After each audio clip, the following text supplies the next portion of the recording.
Hello दोस्तों। तो हम वेलकम करते हैं आपका हमारे चैनल वाइटल्स एजुकेशन पर।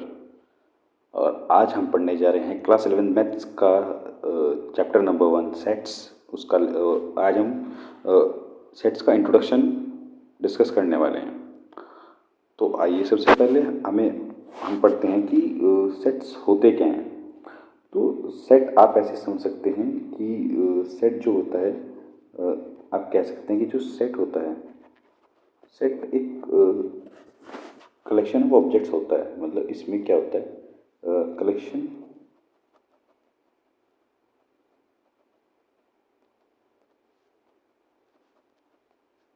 ऑफ ऑब्जेक्ट्स आपको मिलने वाला है। और कलेक्शन कैसा, कलेक्शन ऑफ ऑब्जेक्ट्स तो होगा, ठीक है, हम मानते हैं कि कलेक्शन ऑफ ऑब्जेक्ट्स आपको मिलेगा।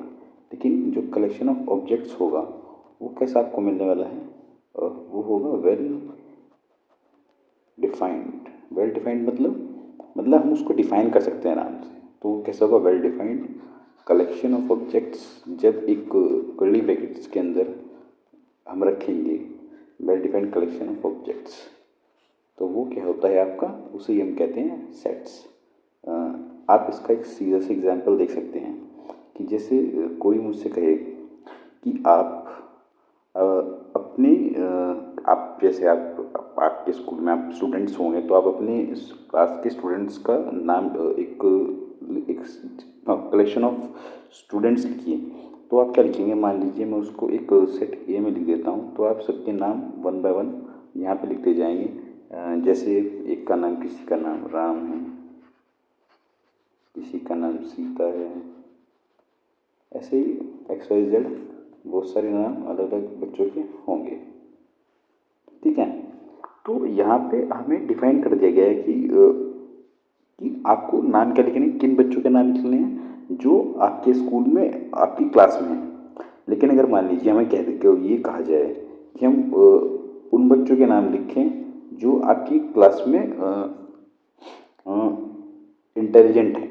इंटेलिजेंट छोड़िए, आप अगर कोई हमसे कहे कि आप उन बच्चों का नाम लिख लीजिए जो आपकी क्लास में ब्यूटीफुल हैं, तो इसमें जो एक कंडीशन होती है कि यहाँ पर जो होता है एक कंडीशन डिफ़र हो जाती है कि अलग अलग इंडिविजुअल्स की अपनी अलग अलग थिंकिंग होती है। तो किसी के हिसाब से कोई ब्यूटीफुल होगा, किसी के हिसाब से कोई दूसरा ब्यूटीफुल हो सकता है। तो इस वजह से हर स्टूडेंट है जो वो अपना खुद का सेट्स बनाएगा। अगर हम उस हर स्टूडेंट को कहें कि आप अपना अलग अलग सेट बनाइए उन स्टूडेंट्स का जो आपको ब्यूटीफुल सुंदर लगते हैं, तो सबका अपना अलग अलग सेट आएगा। जैसे एक स्टूडेंट ए था, उसका अपना अलग सेट आएगा, बी का अपना अलग सेट हो सकता है। ऐसा भी हो सकता है कि उनका सेट सेम है, लेकिन बहुत मतलब उनमें क्या होगा, कुछ सेट्स में चेंज आ सकते हैं। तो वो जो तो इसलिए यहाँ पे क्या कहा गया है कि जो सेट्स होते हैं, सेट कोई भी सेट को सेट तभी कहा जाएगा जब वो क्या हो, वेल डिफाइंड हो। मतलब हमें पूरी तरह डिफाइन कर दिया जाए कि जो सेट है, जो भी सेट के अंदर जो भी चीज़ें हम ऑब्जेक्ट्स लेके आने वाले हैं वो कहाँ से लेके आने वाले हैं, और वो हमेशा यूनिवर्सली जो उसका स्टेटमेंट है वो हमेशा क्या आएगा, फिक्स रहेगा। ऐसा नहीं हो सकता कि अगर मान लीजिए मेरे लिए ए सेट में जो एलिमेंट्स हैं वो क्या होगा, किसी दूसरे पर्सन के लिए भी उस सेट में वही एलिमेंट्स होंगे। यानी मान लीजिए अगर मेरे लिए ए सेट में 4 बच्चों के नाम हैं, एक्स वाई जेड 3 हैं, तो बी के लिए तो अगर कोई दूसरा बंदा, मान लीजिए ये तो मेरे लिए है, अगर कोई दूसरा बंदा भी है तो उसके लिए भी ए में यही तीनों एलिमेंट्स होंगे, ना कि उसके लिए कोई दूसरे एलिमेंट्स आ जाए कि मान लीजिए उसके पास पी क्यू आर। अगर ऐसा होता है तो वो सेट नहीं माना जाएगा। हमेशा क्या होगा, जो सेट होगा well defined collection of objects होगा। मतलब कि जो उसके जितनी भी ऑब्जेक्ट्स हैं वो क्या होंगे, पूरी तरह वेल डिफाइंड ऑब्जेक्ट्स होंगे। और जो ऑब्जेक्ट्स हैं, जो ये वेल डिफाइंड ऑब्जेक्ट्स बताए मैंने, well defined collection of objects, इनको हमें क्या ये एक कर्ली ब्रेसेस के अंदर वो रखे जाएंगे। और एक और बात है, हमें ये बात भी हमने की कि वो यूनिवर्सली एक यूनानिमस रिजल्ट आएगा कि मतलब पूरी यूनिवर्स के लिए जो वो सेट होगा वो यूनिक होगा। उसके अंदर आने वाले ऑब्जेक्ट्स हमेशा वर्ल्ड में हम कहीं भी उस सेट को पढ़ें हमेशा यूनिक रहेंगे। तो इसी जो कलेक्शन, ऐसा कलेक्शन ऑफ ऑब्जेक्ट हम उसे क्या कहते हैं, सेट्स। और जिसमें ऑब्जेक्ट्स होते हैं, एलिमेंट्स और मेंबर होते हैं, वो कहते हैं सिनोनिमस टर्म्स है। मतलब जो सेट में जो ऑब्जेक्ट्स हैं या उनके एलिमेंट्स हैं या उसके मेंबर्स हैं, सबका मतलब क्या है, सेम है। यानी जो सेट के ऑब्जेक्ट्स हैं, सेट के एलिमेंट्स हैं या फिर सेट के मेंबर्स हैं, तीनों का मतलब एक ही है। ठीक है। अच्छा, आगे बढ़ते हैं। तो अब मान लीजिए जैसे यहाँ पे 3 चीज़ें हमें दी गई हैं कि मान लीजिए हमें पहली चीज़ दी गई है कि हमें क्वेश्चन पूछा गया state whether the following elements form a set और नॉट। ये हमें कहा गया है कि बताना है हमें कि ये जो चीज़ें यहाँ पे दी गई है ये सेट बनाती है नहीं। जैसे अब हमें कहा गया है ऑल 3 साइडेड फिगर्स। तो आप देख सकते हैं हमें क्या कहा गया है कि हमें कैसा सेट बनाना है। पहला कि हर 3 साइडेड फिगर्स का, तो पूरी यूनिवर्स में हमें पता है कि 3 साइडेड फिगर्स का जो नाम है वो पूरी यूनिवर्स में ट्राइंगल है। तो ट्राइंगल को हमेशा हम आप कहीं भी पढ़िए, हमेशा ट्राइंगल को ट्राइंगल ही कहा जाता है। तो उसका जो यूनिक नेम है वो सबके लिए कॉमन है, सबके लिए फिक्स वही नाम है। तो यहाँ से एक कलेक्शन बन रहा है और वो क्या है, पूरी तरह डिफाइंड है और वो यूनिक कलेक्शन आ रहा है ट्राइंगल का। तो इसलिए ये क्या है, सेट है। अगला है फर्स्ट 5 नेचुरल नंबर्स। अब फर्स्ट 5 नेचुरल नंबर्स में भी फिक्स है कि पूरे वर्ल्ड में सबके लिए जो पहले 5 नेचुरल नंबर है वो हमेशा फिक्स रहेंगे, 1 2 3 4 5। तो ये भी क्या है, एक सेट है। थर्ड क्या कहेगा, all the tall boys of your class. तो अब देखिए, अब इसमें उसने क्या कहा है कि tall boys of your class की, आप अपनी क्लास के सारे लंबे लड़कों का नाम लीजिए। अब किसी के लिए अब इसमें एक यूनिक वो तो नहीं, लिमिट तो नहीं दी गई ना कि उसके हेड कितने से ऊपर होनी चाहिए। तो किसी के लिए टॉलनेस की जो लिमिट है वो कुछ हो सकती है, किसी के लिए कुछ हो सकती है। तो यहाँ पे जो है इंडिविजुअली जो थिंकिंग है वो डिफर करेगी। इसलिए ये जो लास्ट हमें कंडीशन दी गई है ये एक सेट फॉर्म नहीं करेगा। और वही हमें बताया गया है कि ये सेट नहीं बन सकता क्योंकि यहाँ पे डिफाइन नहीं किया गया कि टॉल क्या है। मतलब जब तक सेट के अंदर जो चीज़ें हमें जिस चीज़ का सेट बनाना है, अगर उसे वेल डिफाइंड नहीं किया जाए तब तक हम सेट नहीं बना सकते। इसलिए हमें क्या कहा गया कि सेट क्या है, एक well defined collection of objects हैं। तो वही यहाँ पे बात की गई है। अब है अगला है, यहाँ पे कुछ जनरल जो हमारे सेट्स होते हैं उनके कुछ नेम दिए गए हैं। तो आप कभी भी कोई सेट होगा, अगर नेचुरल नंबर्स का सेट है तो उसके लिए एन रिप्रेजेंट किया जाता है। होल नंबर्स का सेट है तो डब्ल्यू, इंटीजर्स का सेट है तो जेड, रेशनल नंबर का सेट है तो क्यू, रियल नंबर्स का सेट है तो आर। और एक और बात, अगर जेड में कहीं ऐसे लिखा है आपके पास, अगर कहीं पे z पॉजिटिव लिखा आता है तो उसका मतलब है पॉजिटिव इंटीजर्स, और z नेगेटिव तो नेगेटिव इंटीजर्स। और कहीं पे लिखा है r प्लस तो उसका मतलब है positive real numbers. r negative कहीं पे लिखा आता है तो उसका मतलब है नेगेटिव रियल नंबर्स।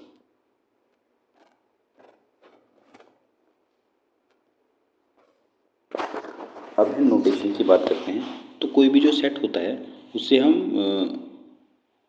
जो उसके उसे जो उसका नाम होता है या फिर जो जिस नाम से हम उसे डिनोट करते हैं वो कोई भी कैपिटल लेटर हो सकते हैं, जैसे ABCDXYZ, हम किसी से भी उसको डिनोट कर सकते हैं।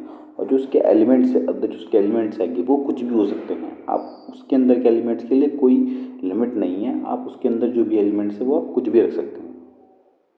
लेकिन यहाँ पे एक और नोटेशन दी जाती है कि मान लीजिए आपके पास एक सेट है, मान लीजिए आपके पास एक ए सेट है और ये सेट में आपके पास एलिमेंट्स हैं ABCD। तो अगर मुझे ये दिखाना है कि जो ए एलिमेंट है, जो ए एलिमेंट यहाँ पे मान लीजिए कि ए एलिमेंट है यहाँ पे जो ये दिया गया है, अगर मुझे दिखाना है कि ये ए सेट से बिलोंग करता है तो उसे दिखाने के लिए यहाँ पे सिंबल यूज होता है ये वाला। तो ये क्या डिनोट करता है कि जो ए है वो किस सेट से बिलोंग करता है, बी से।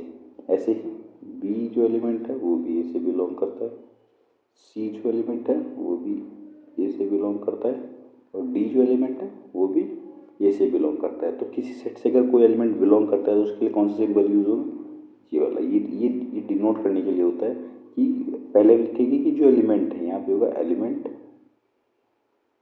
और यहाँ पे आएगा नेम ऑफ द सेट। तो यह बात आप ध्यान रखिएगा। और एक और बात है, हाँ, और अगर मान लीजिए अगर कोई एलिमेंट मान लीजिए हमें कहा गया कि जैसे ये सेट था ABCD, मान लीजिए हमें कहा गया ए, अगर अब यहाँ पे ई दिया गया है तो ई हमें पता है यहाँ से बिलोंग नहीं कर रहा, तो अगर मैंने दिखा दिया कि उससे नहीं बिलोंग करता तो मैं क्या करना, सिंपली जो बिलोंग का साइन था उस पर कट लगा देना। तो यहाँ से क्या दिखाएगा, जो ई है वो ए से बिलोंग नहीं करता, तो बिलोंग के लिए ये सिंबल यूज़ होगा और डज नॉट बिलोंग के लिए ये वाला सिंबल यूज़ होगा।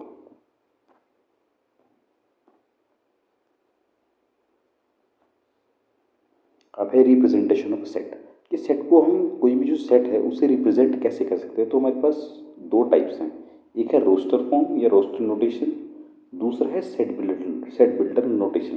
तो हम दोनों को अलग अलग डिस्कस करेंगे। तो आगे हम पढ़ते हैं रोस्टर फॉर्म।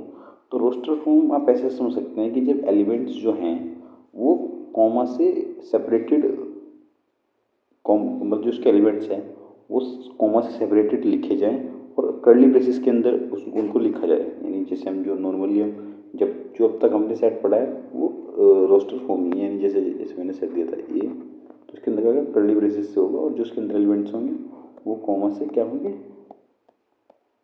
सेपरेटेड होंगे। तो ये जो होती है फॉर्म वो कौन सी होती है, इसे हम कहते हैं रोस्टर फॉर्म। एक और बात है इसमें जो एलिमेंट्स आते हैं, हाँ सेट की एक और बात है कि इनके अंदर जो भी एलिमेंट्स होंगे वो कभी भी रिपीट नहीं हो सकते। मतलब अगर हमसे पूछा जाए कि मान लीजिए मैं दो सेट गिवन है ए और बी, तो यहाँ पे अगर ऐसे दिया गया है ए बी सी डी और दूसरे सेट में आपको दिए गए हैं ए कॉमा बी कॉमा सी, तो अगर आपसे पूछा जाए कि इन दोनों में सेट तो हम किसको कहेंगे, तो आप बी को सेट नहीं कह सकते, जबकि ये वाला सेट है। ये क्यों नहीं कह सकते, क्योंकि इसमें जो सेट जो एलिमेंट्स का क्या है, रिपीटेशन है, रिपीटेशन है यहाँ पे। तो सेट हमें क्या कहता है कि सेट में no repetition, no element repetition. तो सेट में क्या होगा, आपका कोई भी जो एलिमेंट है वो रिपीट नहीं हो सकता। तो ये एक और बात है, नो एलिमेंट रिपीटेशन इन सेट्स। तो सेट में जो कोई भी एलिमेंट है वो रिपीट नहीं कर सकता। आपको जो भी एक एलिमेंट है वो सिंगल बार ही आप उसको लिख सकते हैं, ठीक है। हाँ जी, अब अगला है कि जो एक और बात है, बस उनका आप उनको रिपीट नहीं कर सकते, लेकिन उनका ऑर्डर आप कुछ भी रख सकते हैं। आप कोई भी सेट है उसमें अगर आप डी को पहले लेके आना चाहते हैं, आप D A B C D, आप उसका ऑर्डर मैटर नहीं करता, सिर्फ मैटर क्या करता है, जो एलिमेंट्स हैं वो बस सिंगल टाइम आना चाहिए, वो रिपीट नहीं होना चाहिए, लेकिन बस बाकी उसका ऑर्डर कुछ इंपॉर्टेंट नहीं है। आप उनके ऑर्डर के लिए कुछ भी कर सकते हैं, ऑर्डर उसमें कुछ भी हो सकता है, ऐसी बात नहीं है। ऑर्डर के लिए ऑर्डर कुछ भी हो सकता है उनके एलिमेंट्स का। जैसे कि यहाँ पे दिया है कि set A of natural number dividing 42। तो ऐसे नेचुरल नंबर का हमें सेट देना है जिन जो 42 से डिवाइड हो सकते हैं। सिंपली यहाँ पे वर्ड दिए गए, यानी सिंपल आप समझिए जो उसके फैक्टर्स हैं, क्योंकि फैक्टर वही नंबर होते हैं जो उसको पूरा पूरा डिवाइड कर देते हैं। तो 1 2 3 6 7 14 21 42। तो ये सेट बन गया किसका, ऐसे नंबर जो 42 को डिवाइड कर सकते हो। लेकिन ऐसे कौन से नंबर जो नेचुरल नंबर होते हैं, यहाँ पे वेल डिफाइंड किया गया है सेट को, यानी डिवाइड 42 को डिवाइड करते हो, लेकिन कौन से नंबर, नेचुरल नंबर्स, ठीक है। दूसरा क्या है, set B of letter of the word proportion. अब यहाँ पे देखिए, आप देख सकते हैं कि इसमें जो आर है जो प्रपोर्शन वर्ड है उसमें आर 2 बार आया है, पी 2 बार आया है, ओ 3 बार आया है, टी। तो लेकिन जब हमने इसका सेट बनाया तो यहाँ पे आप देख सकते हैं कि आर सिंगल टाइम लिखा गया है, पी भी सिंगल टाइम लिखा गया है, ओ भी सिंगल टाइम लिखा गया है। तो ये क्या दर्शाता है कि इसमें जो रिपीटेशन ऑफ एलिमेंट्स है वो अलाउड नहीं होता। बस रिपीटेशन ऑफ एलिमेंट्स अलाउड नहीं है, लेकिन जो उनका ऑर्डर है वो कुछ भी हो सकता है। अगर मान लीजिए मैं इसको ऐसे भी लिखूँ कि B is equal to T I O R P, तो ये तब भी सही है। मतलब क्या, ऑर्डर ऑर्डर कुछ भी हो सकता है, ये भी सही है ये भी सही है, लेकिन बस क्या नहीं होना चाहिए, रिपीटेशन ऑफ एलिमेंट्स नहीं हो सकता। रिपीटेशन ऑफ एलिमेंट्स अलाउड नहीं होता यहाँ पे। जैसे कि यहाँ पे क्वेश्चन दिया है कि if A represent the set, A represents the set of all the letters in the word trigonometry, then which among the, तो हमें बताना है कि जो सेट A है उसे अगर सेट A को रोस्टर फॉर्म में दिखाना है, और सेट A है क्या, वो ट्रिग्नोमेट्री के जितने भी लेटर हैं उसका सेट। तो हमें पता है कि पहली बात तो ट्रिग्नोमेट्री में जितने यूनिक लेटर्स हैं हम उनका ही सेट बनेगा, क्योंकि लेटर रिपीट तो होने वाले नहीं है। तो सिंपली यहाँ पे जो आ रहे हैं 9 लेटर्स हैं ये TRIGONMEI, क्योंकि देख सकते हैं आर भी 2 टाइम्स आया है, आई सिंगल टाइम है, ओ भी 2 टाइम्स आया हुआ है, टी भी 2 टाइम्स आया हुआ है। तो हमें रिपीटिशन नहीं करना, हमें सिर्फ क्या करना है, यूनिक जो एलिमेंट्स आए हुए हैं उसमें सिर्फ उन्हीं को लिखना है और उन्हीं का क्या बनेगा, आपका सेट बनेगा। तो बस ये आपको करना है और सिंपली आप सेट बना सकते हैं रोस्टर फॉर्म में। रोस्टर फॉर्म और जो आपकी आगे सेट बिल्डर फॉर्म है, ये दोनों में फ़र्क है थोड़ा सा। रोस्टर फॉर्म में आप सीधा एलिमेंट लिखते हैं, सेट बिल्डर फॉर्म में आगे पढ़ेंगे तो इनमें आपको डिफरेंस आराम से समझ जाएंगे आप। तो बात करते हैं सेट बिल्डर फॉर्म की। तो सेट बिल्डर फॉर्म में क्या होगा कि जो भी जितने भी एलिमेंट्स होंगे, अभी तक जो पीछे था उनमें भी एक कॉमन यूनिक प्रॉपर्टी थी, लेकिन इसमें क्या होगा कि जो भी एलिमेंट्स होंगी वो एक सिंगल कॉमन प्रॉपर्टी होगी उन सब एलिमेंट्स के अंदर। जैसे कि मतलब जो उसका यूनिक जो जनरल नोटेशन है वो क्या है कि एक एक्स एलिमेंट होगा और फिर उसके बाद उसकी प्रॉपर्टी ऑफ एक्स, वो प्रॉपर्टी यहाँ पे लिखी जाएगी और वो प्रॉपर्टी उसकी कुछ भी हो सकती है। जैसे कि यहाँ पे एक सेट दिया गया है A is equal to X और एक्स क्या होना चाहिए, X square minus 4 is equal to 0। मतलब एक्स की वैल्यू क्या हो सकती है, एक्स हमें यहाँ पे जो एक्स है एक्स की जगह कौन से नंबर सकते हैं जो X square minus 4 is equal to 0 को फॉलो करते हो। तो ऐसे दो ही नंबर यहाँ से अगर आप देखें तो यहाँ से आप सिंपली समझ सकते हैं ये सेट बिल्डर फॉर्म है। सेट बिल्डर फॉर्म में आपको जो एलिमेंट है वो दिया जाएगा और जो उसकी प्रॉपर्टी है वो दिया जाएगा। जब इसकी रोस्टर फॉर्म बनेगी, रोस्टर फॉर्म यानी जब इसका एलिमेंट, जब आप इसको सोल्व करेंगे X square minus 4 is equal to 0, तो यहाँ से आपके पास दो ही नंबर आएंगे 2 और -2। तो जब आप इसको इनके आंसर्स लिख देंगे यानी 2 और -2, तो वो कौन सी हो जाएगी, रोस्टर फॉर्म। जब आप एलिमेंट और उसकी प्रॉपर्टी लिखें तो उसकी सेट बिल्डर फॉर्म से तो होती है, और जब आप उन एलिमेंट्स को लिख दें जो उस प्रॉपर्टी को फॉलो करने के बाद आए हैं, तो वो कौन सी फॉर्म मिलती है आपको, रोस्टर फॉर्म। ठीक है।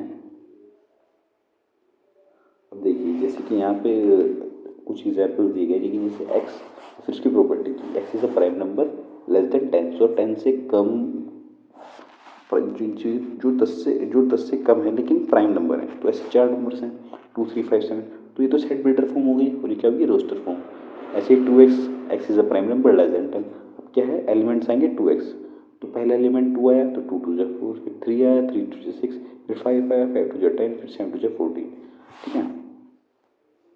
अब ये है जैसे कि x बिलोंग टू r, यानी x रियल नंबर से बिलोंग होगा और क्या होना चाहिए, 2x plus 11 is equal to 15। तो यहाँ से जब आप इसको सोल्व करेंगे तो सिंपली आपके पास x2 आ जाएगा। तो ऐसे ही आप इसको आसानी से सोल्व कर सकते हैं, ज़्यादा मुश्किल काम नहीं है। तो सेट बिल्डर फॉर्म में क्या होगा, x एलिमेंट होगा फिर उसके बाद उसकी प्रॉपर्टी होगी पूरी की पूरी। ठीक है, आसानी से आप इसको कर सकते हैं।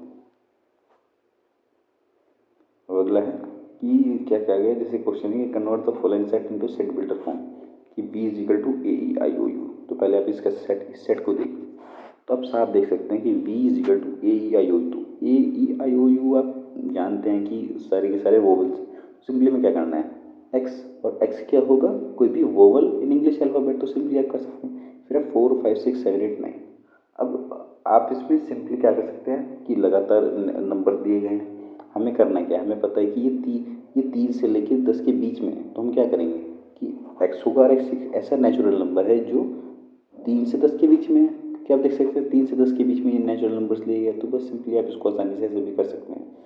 और यहाँ पे अगर आपको इसको एक तो तरीका है कि हम लिखें कि x is a natural number, या फिर हम क्या करें, हमें जनरल नोटेशन पता है नेचुरल नंबर्स के सेट का n, तो आप क्या लिख सकते हैं, x बिलोंग टू n। आप इसको ऐसे भी लिख सकते हैं। ठीक है। अच्छा आगे बढ़ते हैं। अब है कुछ डेफिनेशंस हैं सेट्स की जो अलग अलग टाइप्स हमें मिलते हैं। सबसे पहला है फाइनाइट और इनफाइनाइट सेट। इनफाइनाइट सेट इनके नाम से पता चलता है कि फाइनाइट सेट और इनफाइनाइट सेट आप कौन से होंगे।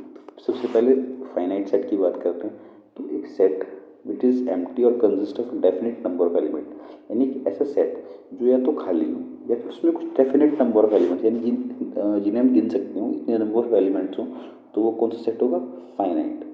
जैसे कि पीछे हमें जो वोबल्स वाला सेट मिला था उसमें 5 एलिमेंट्स थे, तो वो कैसा है, फाइनाइट।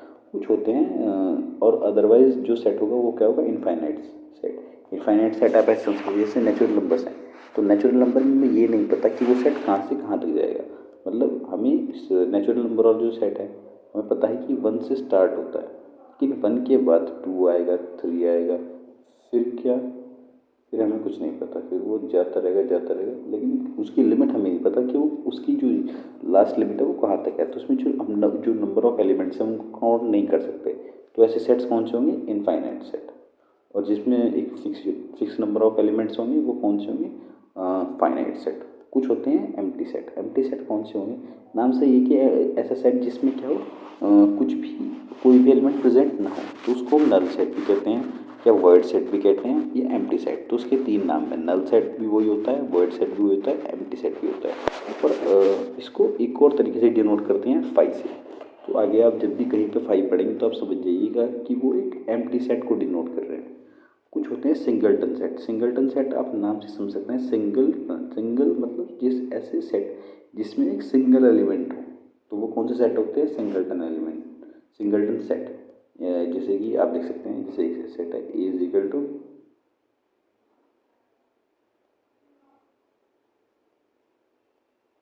तो वो सिंपल, इसमें एक सिंगल एलिमेंट है तो एक ऐसा सेट है सिंगलटन सेट। ठीक है।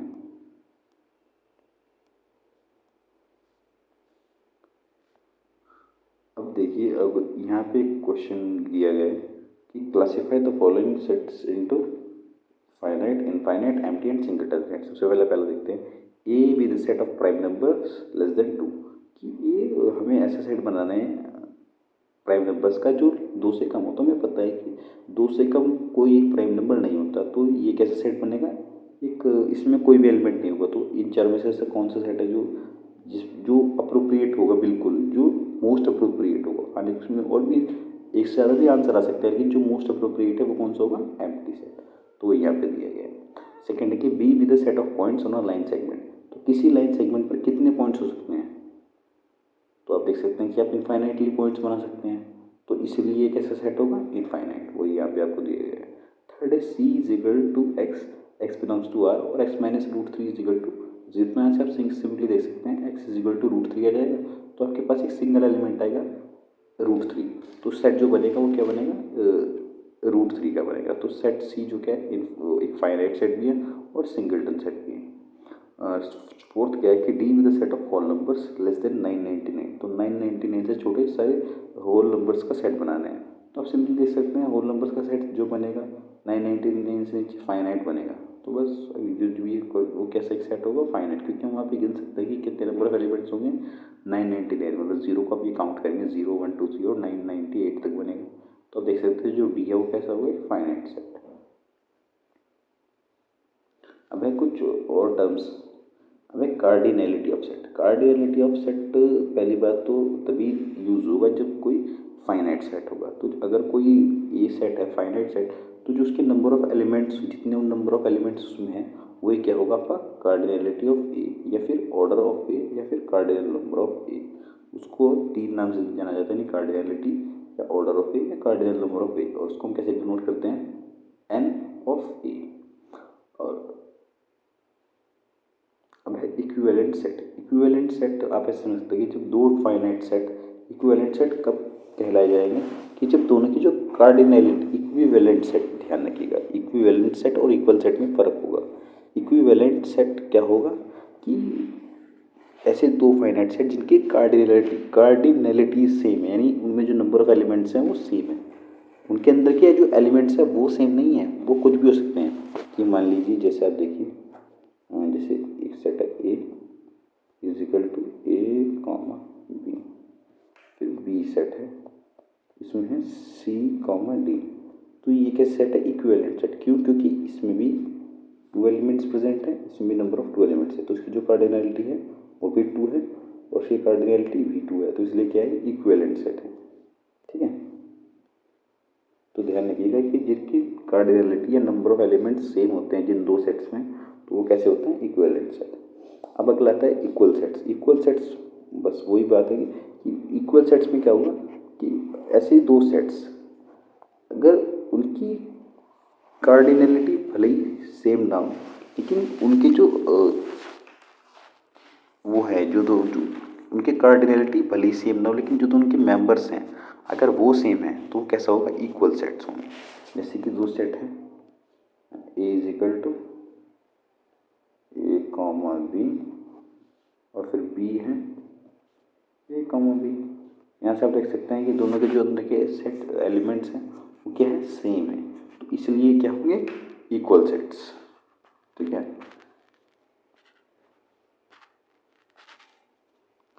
लास्ट है कि एक क्वेश्चन दी जाएगी कि इक्वल सेट्स हैं इक्विवेलेंट सेट्स है। तो पहला क्या है कि X belong to N and X square less than 8, कि एक्स क्या होगा, एक नेचुरल नंबर है और एक्स स्क्वायर क्या हो, लेस देन 8। तो हमें पता है कि नेचुरल नंबर क्या होंगे, 1 से चले तो 1 का स्क्वायर 1, 2 का स्क्वायर 4 और फिर 3 का स्क्वायर 9। तो एक्स स्क्वायर होना चाहिए 8 से कम, तो फिर यानी 4 तक आएगा। तो 4, तो यहाँ से एक्स के आगे 1 और 2, तो पहला सेट आया 1 और 2। सेकंड क्या कहते हैं कि एक्स बिलोंग्स टू आर और x square minus 4x plus 3। जब आप इस क्वाड्रेटिक इक्वेशन को सोल्व करेंगे तो आपके पास दो सॉल्यूशंस आएंगे 1 और 3। यहाँ से आप देख सकते हैं कि दोनों की जो कार्डिनैलिटी है, जो दोनों में नंबर ऑफ एलिमेंट्स हैं वो क्या है, सेम है। तो यहाँ से ये कार्डिनैलिटी तो सेम आ जाएगी, लेकिन जो सेट ए है वो ए बी के इक्वल नहीं है, क्योंकि दोनों के जो मेंबर्स हैं वो अलग अलग हैं।